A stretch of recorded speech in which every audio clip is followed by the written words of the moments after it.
Next, it'll be Myers versus Young.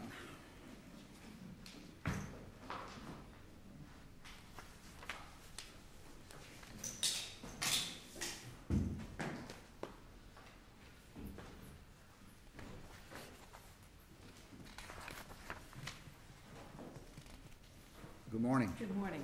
May it please the court, I'm Shelley Leineke on behalf of Ellie Myers, and with me at council table was trial counsel Mike Reed. With the court's permission, I'd like 5 minutes for rebuttal, and we have a lot of points that we've raised, so if I don't cover anything, I'd like to rely on my brief for it. We're appealing from a partial summary judgment and a subsequent final judgment entered after a verdict. The partial summary judgment related to the issue of the question of inherent danger, and as a result of that ended up making a ruling that my client was vicariously liable for the acts of its subcontractors. The partial summary judgment, we contend, was entered based with hotly contested facts. In fact, some of the factual issues were even acknowledged in the court's order, and there was no supporting case law to allow the court to rule that the facts in contention here are inherently dangerous. And of course, under Doak versus Green, the court said that you can only make a ruling as a matter of law on inherent danger where there's either no factual dispute, there's a statute on point, or where there's a prior decision that permits, that is factually the same. Because of this partial summary judgment, my client's ability to try this case was remarkably changed.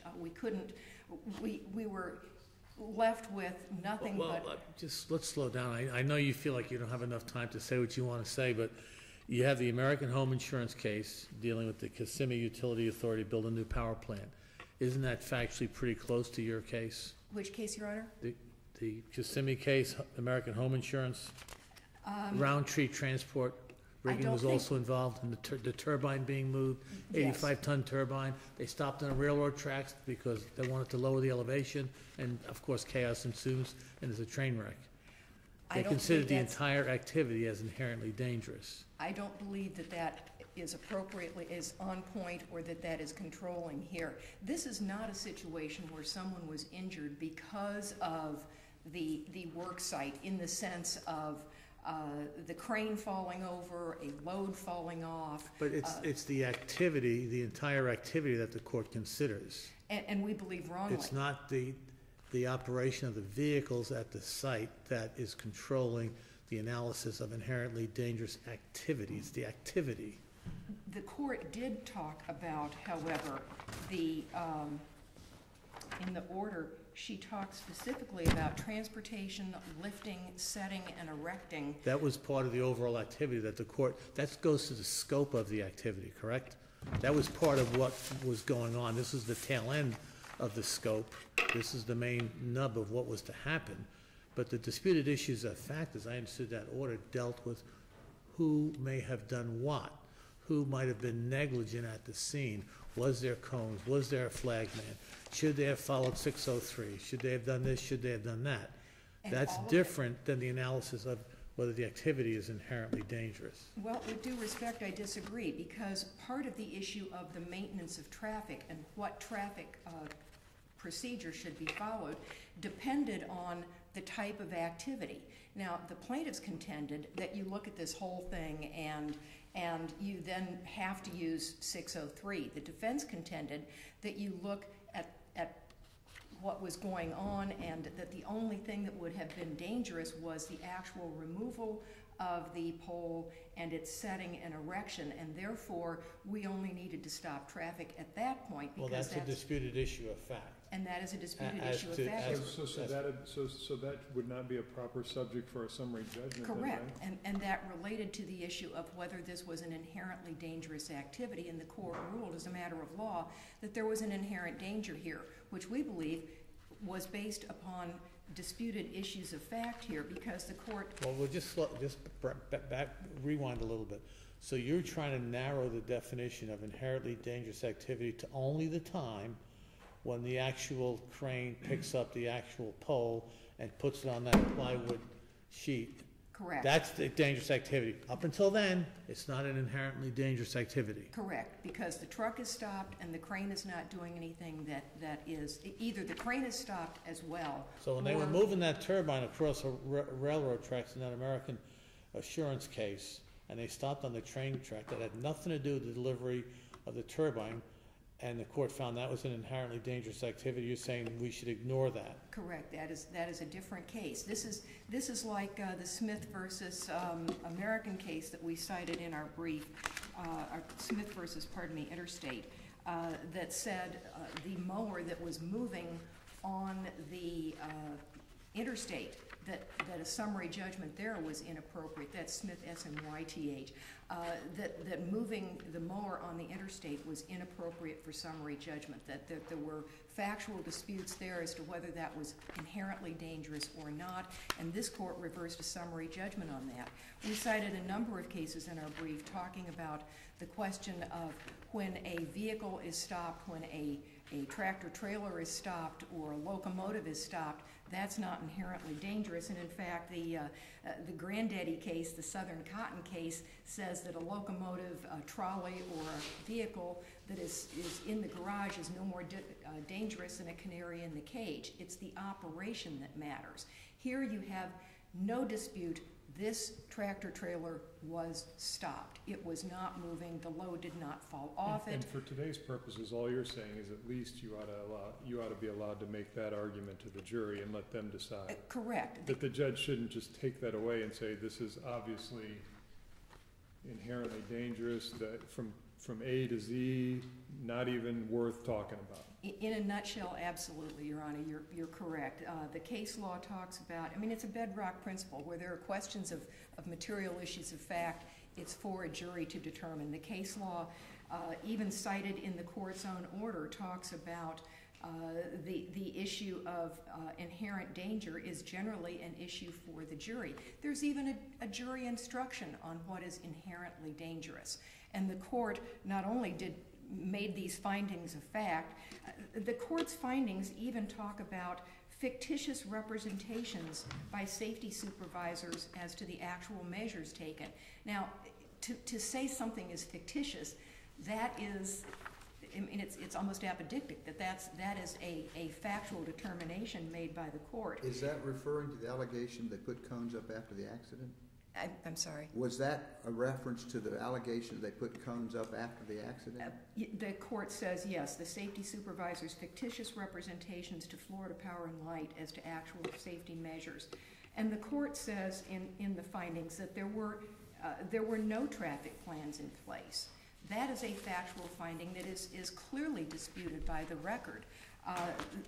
The testimony of everyone other than the plaintiff's expert said you look at the field conditions, you determine what traffic controls are necessary based upon the field conditions. 603 was not mandated for this particular location. It was a possibility for any one of the 4 poles that were part of this contract. The contract between Florida Power and Light and Meijer's, did that require the following of 603?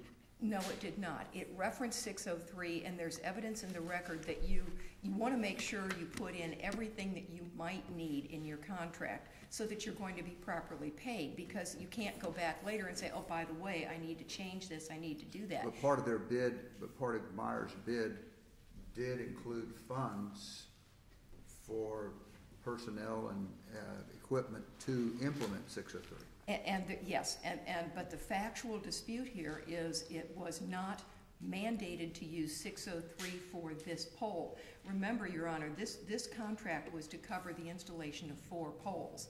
And when there was the drive-by and the look at what might be necessary, it may have been necessary for 1 or more of these poles, but not necessarily this particular pole. Now, the evidence that was presented in this case was that you don't want to stop traffic in this 603 manner if you don't need to. 603 says you totally stop traffic and you have flagmen at both ends, and 1 lane goes through with however many cars you're letting through. At what point do you invoke 603? when you're 3 inches encroaching into a lane, or 7 inches, or 7 feet? Again, you're getting into factual disputes between what the I'm witnesses. just asking a question. Well, You said it didn't apply. it does not apply. There was testimony in the record that where the encroachment is only going to be minimal and for a very short period of time, you do not need 603. And that's a decision made on the job site. Correct. That is a decision made on the job site. It's not necessarily mandatory, there's discretion.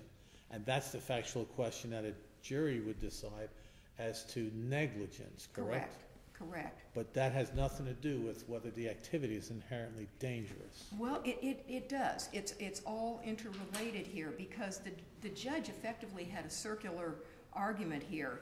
Well, there's work going on, therefore you need this particular maintenance of traffic because the work is inherently dangerous. You didn't have this particular maintenance of traffic, therefore that proves that it was dangerous because this accident happened, and it gets all circular here. The work that was being done, and I think part of the argument that the defense presented that you only needed a lesser level or a different type, I won't say lesser, a different type of traffic maintenance is proving again that the only issue of danger is during the actual movement and setting of the pole. But what's the point of you prevailing on inherently dangerous?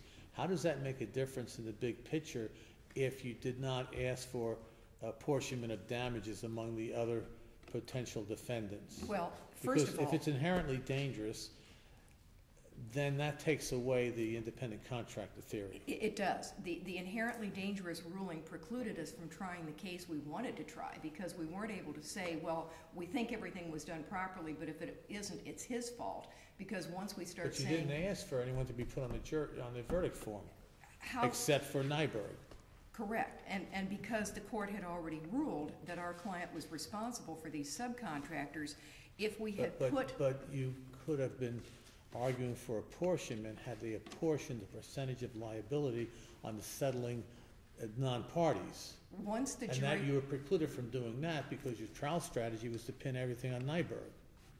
We could not ask for an apportionment jury verdict form without creating an impossibly complicated and confusing Was that argument made to the trial court? I believe it was. I don't see it. You'll have to give me the page then on the record. I can't point to a page. Neither can I. I will look for it.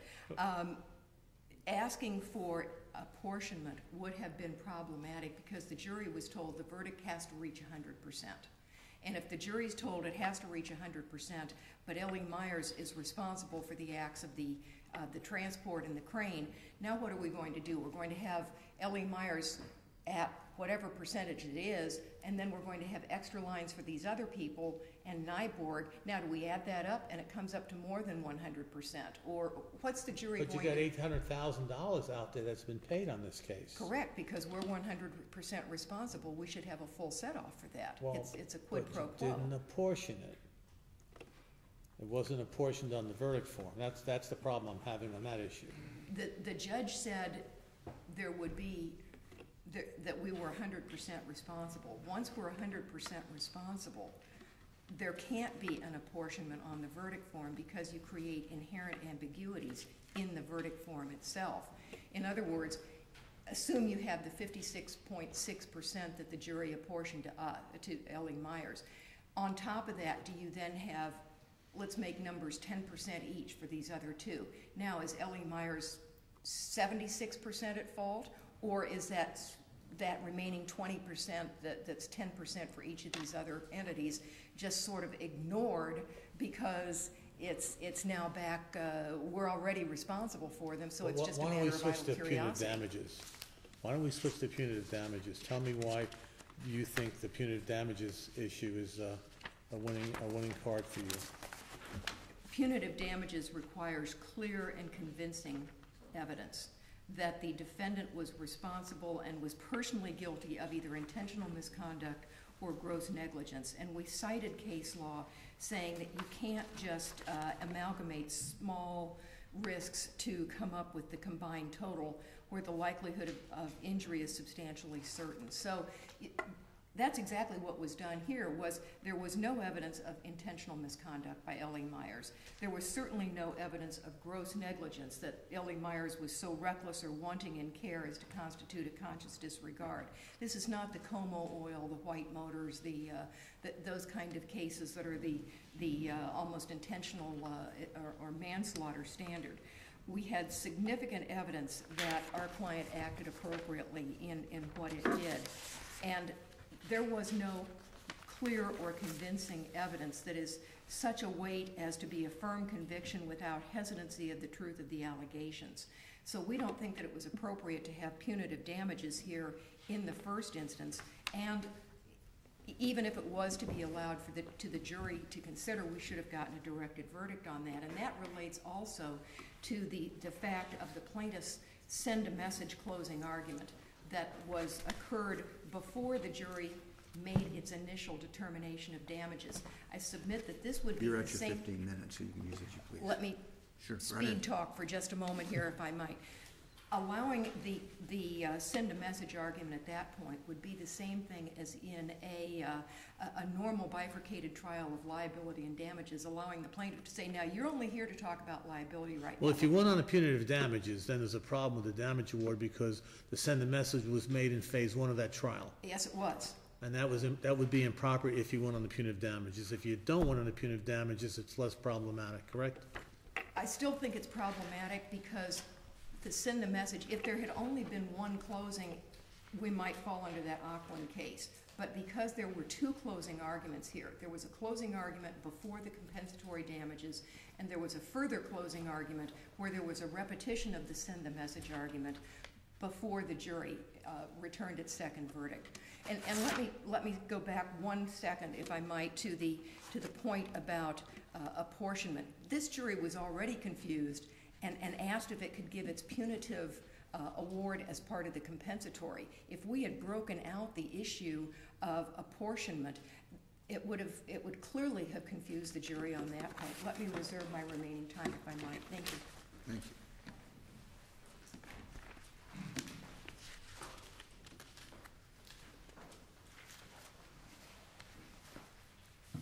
May it please the court.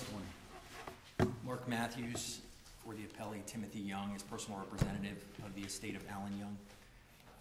Your Honors, throughout this case, the trial court made several reasoned decisions that were supported by the facts and supported by the law. L.E. Myers went all in on Roger Nyberg as the fault of all of this throughout the entire litigation. Are you thereby agreeing with that last statement that they could have listed the Fabry defendants on the verdict form to argue for a set-off? They could have. They could have listed them. They were ultimately liable, but they could have listed them to try to at least apportion fault. And to go to your question, Judge Valenti, that you asked appellant's counsel earlier, we looked through the record thoroughly because I wanted to answer that question as well as to what was asked about who should be on the verdict form. And there was absolutely no discussion of anybody else other than So Roger that might have been a Nyberg. presumption on their part that the judge would have said no, but you don't know until you ask. Precisely. And they never did ask. They never did ask relating to apportionment. They never asked to add any of the. Let's go back to phase 1 of your opening on the inherently dangerous activity. Why wouldn't that be a jury question? Judge, here it wasn't a jury question because, as the case law allows, Which case law are you talking about? Particularly Doak versus Green allows it, and several other cases, Midyett versus Madison. And in Doak versus Green, they actually cited to Midyett in the footnote and said, we're not finding there's sufficient record here, there's sufficient facts in the record here, but in Midyett we did. So essentially what the court was saying was that when there's no facts in the record, similar to what this court said in Smith, when there's no facts in the record, then it's not appropriate to grant summary judgment. Difference here being that there was sufficient facts in the record. Even if those facts are disputed? The argument that the argument relating to the facts that were in dispute were not material facts related to the court's decision in granting summary judgment. The argument related to maintenance of traffic. What specific facts were not in dispute that alone justify the finding of inherently dangerous? Judge, it was admitted Florida Power and Light hired Ellie Myers. Ellie Myers hired Roundtree and Merchant, who hired Ronald Baker and Tony Lefebvre. That creates the relationship. The work required the use of a tractor trailer and a crane to transport and lift and install an 85-foot, 21,000-pound concrete utility pole. And there are photos in the record. I would suggest that the court look at the photos to see what type of operation we're really talking about here. Roundtree hired Ronald Baker, a commercial truck driver who has to have a particular type of license to do this, and has But to. it wasn't the driving of that truck that caused the accident. It was not the actual driving of the truck that caused the accident. Okay. But Okay, so what else? the I mean, you can't say an inherently dangerous operation of a truck by driving it down the road with these concrete beams on it is inherently dangerous. If that's not even related to the accident, why does that make it inherently dangerous here? well, Judge, And I know, we're gonna take the whole circumstance. Well, the whole circumstances are, you got a car driving in the road and something going over on the side. Not what happened in West Palm Beach when they left with the poles. it was not our argument that the tractor trailer and the pole were completely separated from the cause So of the So crash. it is inherently dangerous for a truck to be parked beside the road with concrete poles on it. That's inherently dangerous. As a matter of law, that's inherently dangerous. Doesn't matter where it's located, because that may be a factual dispute. The fact that truck is parked there with concrete poles on it is inherently dangerous. We can look to the court's analysis in the Assurance Home case, the Florida Supreme Court. And what they analyzed was the size of the equipment that's being carried, the size of the vehicle that's being Again, used. a semi-truck with concrete poles parked beside the road is inherently dangerous. I believe in this circumstance it was. In this circumstances, why? Because of the entirety of the operation. Okay, Because but entirety of the operation, how? Because it was allegedly parked in the roadway, but also allegedly was off the road.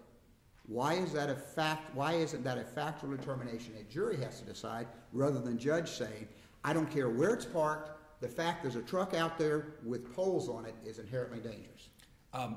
and Judge, they didn't dispute at summary judgment that the tractor trailer wasn't parked in the lane, at least a few inches. That was not even a disputed fact at Okay, summary judgment. so the few inches, the fact that it's there at all makes it inherently dangerous.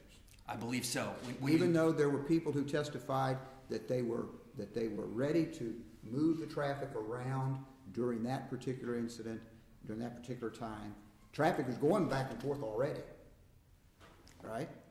The analysis for the court to make is simply whether the activity is inherently So dangerous. it was or not. inherently dangerous, but all this traffic had been going back and forth and back and forth. But it's inherently dangerous for this particular vehicle because it got hit and knocked into it. Well, that goes to the cause question, which was still left to the jury after the court's order. So the fact, if it had been parked 7 inches over and parked beside the road, and Mr. Nyberg hits this guy, hits Mr. Love, and bounces him over there into it, it's inherently dangerous because it was out there beside the road. The inherently dangerous analysis just looks at the activities that are being performed, regardless necessarily, and Judge Moreland talked about this at the hearing, regardless But necessarily. help me understand why it isn't a factual issue. I mean, unless we can say as a matter of law that that truck being parked out there is inherently dangerous, so that if by some circumstance somebody happens to hit it, I don't see why it isn't a factual issue, that under these circumstances, the way this played out, it became inherently dangerous. But under other circumstances, it would not be inherently dangerous.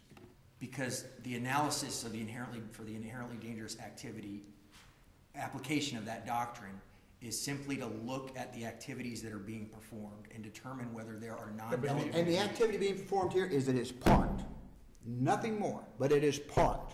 It was parked. They were getting out to lift the pole. The crane boom was actually extending. So the entirety of the activities, and this is what the Assurance Home case looked at, was the size of the equipment. Here we have an 85-foot, 21,000-pound pole.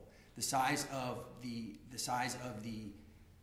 vehicle used to transport the equipment. Here we have a tractor trailer, flatbed tractor trailer, with the pole extending above the tractor and past the trailer hanging off. The court looked at, in that case, the Supreme Court looked at particular regulations that related to the activities. So if I've got a tractor trailer parked out there that is huge, that's got these big concrete poles extending over the front and over the back, and it's parked out there, and I'm driving along there, and I'm texting on my phone, and I run off the road and hit it, that's inherently dangerous because that shouldn't have been there. That's not something that's normally there, and look at the size, and look at this, and all of this. So therefore, it must be inherently dangerous and their fault that I ran off the road texting. I mean, that's where it seems to me it's got to be a factual issue. But the application is not cause. So to jump to their fault is not what the application of the inherently dangerous activity doctrine does. It only determines whether there's a non-delegable duty. And here the court specifically said in the order that it was still leaving the question of cause to the jury. It's kind of a red herring when you think about it, whether it's inherently dangerous or not. Because all it went to in this case was the non-delegability of the liability for the subcontractors. The cause issue was still tried to the jury. You got this missile being projected into the air by another person doing 91 miles an hour. That still went to a causation and fault. And then there was a dispute as to whether or not it would have happened if the trailer was parked 7 inches further to the right or in the roadway. If the person would have died from the impact versus was he already dead when he got hit by the car. I mean, those are all jury questions. The judge didn't take those away. Yeah, but it's not it seems to me it's a tremendous advantage to hear from the judge's mouth that what they were doing was, as a matter of law, inherently dangerous. Well, that's, and what the order actually says is that it's the transportation of the 85-foot cement transmission pole that was inherently dangerous. And I tend to agree with Judge Davis. There's all sorts of things on the side of the road that will hurt you if you drive off the road. That doesn't make them inherently dangerous. What's inherently dangerous is if the thing was rolling down the road and it was not lit or it was going too slowly or this, that, or the other. It's not the fact of it's being parked. I don't see it. I just don't see it. Well, if you take the crane, if the crane had moved the thing out there, the crane boom fell on it or something like, fell on the car or something like that. But I have to be candid with you. In reading the brief, I'm not real clear whether the pole was actually being lifted or not. I think one place it said it was still stationary on the truck. That's what I was under. So if it's stationary on the truck, then we can't say that the crane was inherently dangerous because it had lifted the pole and put the pole in the way of the accident. Judge, if you look to the Assurance Home case and the National Railroad case, which was the 11th Circuit case, and then the Florida Supreme Court followed up and essentially adopted the reasoning of the 11th Circuit, they looked at several factors. There they were transporting a turbine that at the time was not moving. But let's just, maybe there's disagreement on this issue among all of us, but let's just assume arguendo the court had discretion to find it was inherently dangerous as a matter of law, doing its gatekeeping function, and didn't have to tell the jury it was inherently dangerous. It only had to give the standard instruction that I now instruct you, Ellie Myers is responsible for the negligence of XYZ. The trial judge didn't need to use the words, and the trial judge didn't need to embellish and describe this oversized pole. The judge went further than necessary to accomplish the result intended, was to just say liability is what Ellie Myers, you can't delegate it to these other people because the overall activity is inherently dangerous. I mean, whether it was or it wasn't, but what was the point of giving those embellishments in the jury instructions? Because trial counsel convinced that judge to fray from the standard jury instructions. Judge, I think first what we need to look at is the standard that applies here, and the court needs to determine. If you get that instruction in any inherently dangerous activity beyond these facts, under these facts, you'd get them in any case that's inherently dangerous. The judge expanded because the argument below was, oh, it's not enough, the jury's going to get confused. You didn't need to tell them anything other than, if you're wondering why these folks are not on the verdict form, they're not on there because Ellie Myers is responsible for all their actions. And the reason that it was helpful to the jury in this circumstance was because it allowed the jury to understand why the court was directing them. Why do they need to understand that? Well, that's not the jury's function to understand the law. They have to follow the law. But it helped them analyze the negligence of the parties who were out there. And having an understanding, they heard testimony from Ronald Baker. So the jury may not find them as negligent, but since they've been already found to be inherently dangerous, the judge has already told us that there must be something wrong. Well, in the instruction only went as far as saying inherently dangerous. It didn't describe what inherently dangerous meant, like the Humana chips case. It described the size of the poles and all that kind of stuff. And that was evidence. That was in evidence at trial as well. But does a judge always recite evidence and give it instructions? No, Judge. But I think in this particular circumstance, similar what to what was necessary for this judge to go into the evidence in this instruction? What issue required the judge to go beyond what is normal and go into the evidence? I believe it helped the jury understand the negligence of Ellie Myers. From a particular party's perspective, but as a matter of law, what necessitated it? I think we need to, if we come back to the analysis or the standard that the court needs to look at, the trial court's giving of the jury instruction, it needs to determine whether it was an erroneous or incomplete statement of the law. It wasn't. It needs to look at whether the giving of the instruction resulted in a miscarriage of justice. There's no argument that it resulted in a miscarriage of justice, and that the court needs to look at whether the instruction was reasonably calculated to confuse or mislead the jury.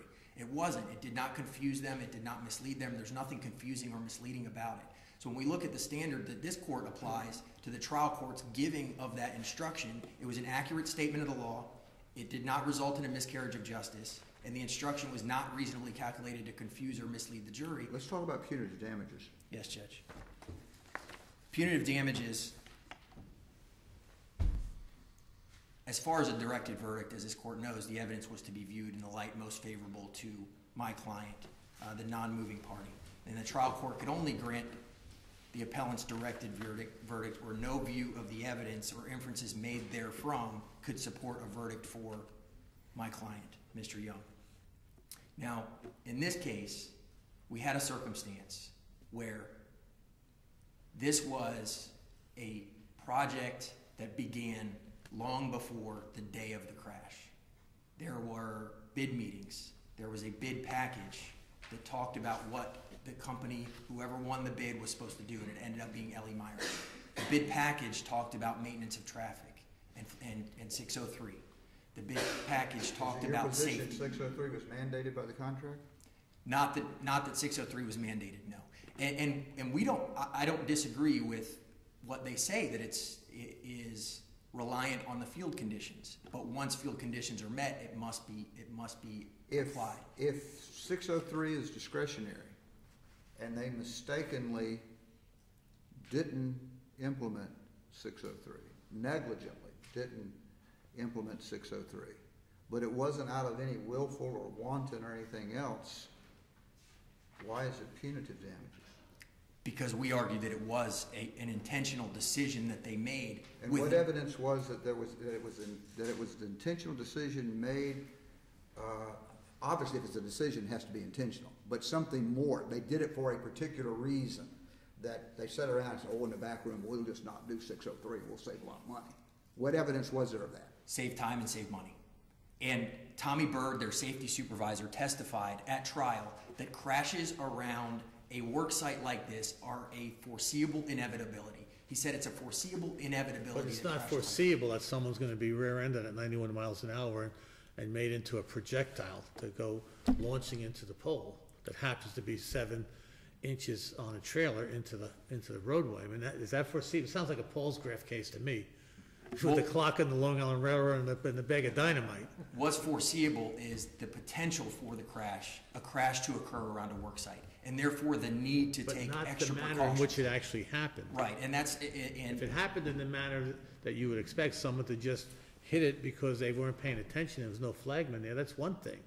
But to serendipitously have this car come catapulting at you is no more foreseeable than a comet dropping on the trailer. It was the idea that crashes are foreseeable, and therefore, if crashes are foreseeable, then extra precautions need to be taken around work sites like this. And that relates to 603. That relates to some implementation And of traffic 603 control. what you just admitted was discretionary, and it relates to on-the-job activities at the time. Let me clarify my statement regarding whether it's discretionary or not. 603 is mandatory once the field conditions are met in 603. To your question earlier, Judge Valenti, the field conditions are any time a vehicle or work activity is taking place within 2 feet of the lane of travel, not even inside the lane of travel, but within 2 feet of the lane of travel.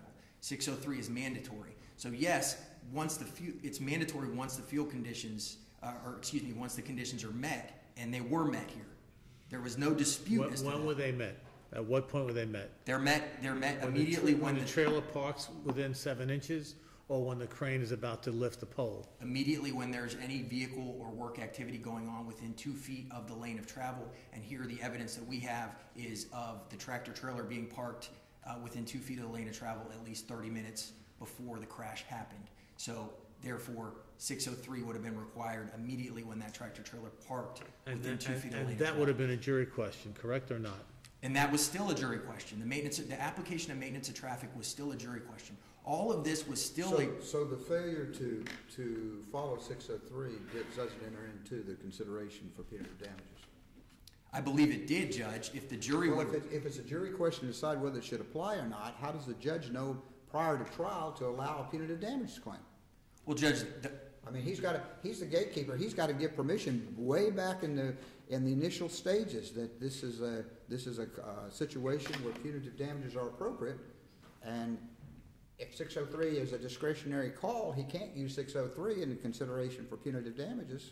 Judge, the argument here is as to the directed verdict and not allowing us to amend to add the punitive damages. But even then, the standard for the court to look at was to view the evidence in the light most favorable to the moving party, who was us. And we argued that 603 should have been followed. They made an intentional decision not to follow it, trying to keep the money that they were paid to implement traffic control with knowledge that implementation of traffic control... So anytime there's a negligence issue that can be shown that if they'd done one thing they could save money, but they didn't do it, they're going to lose money, that automatically makes it a punitive damage claim. I think the difference here, Judge, is... I mean, if you had testimony, they sat back in the office 3 months ahead of time and said, now whatever you do, don't you spend that money on 603 people. That's one thing. But if you get out there at the side of the road and they make a bad call that, well, yeah, they had the money allocated, but they chose not to do it, and they chose not to do it because they didn't think the traffic required it, that's a different story. And that's a jury issue. The difference here, Judge, was, and it was a jury issue, and it did go to the jury. And then they've got to have some evidence to show that it went beyond what I just described. The difference here, and the evidence was that they had knowledge, L.E. Myers had knowledge, that the implementation of traffic control was to prevent crashes and injuries. But wasn't the argument below that there was no traffic plan? Wasn't the argument below there was no traffic plan?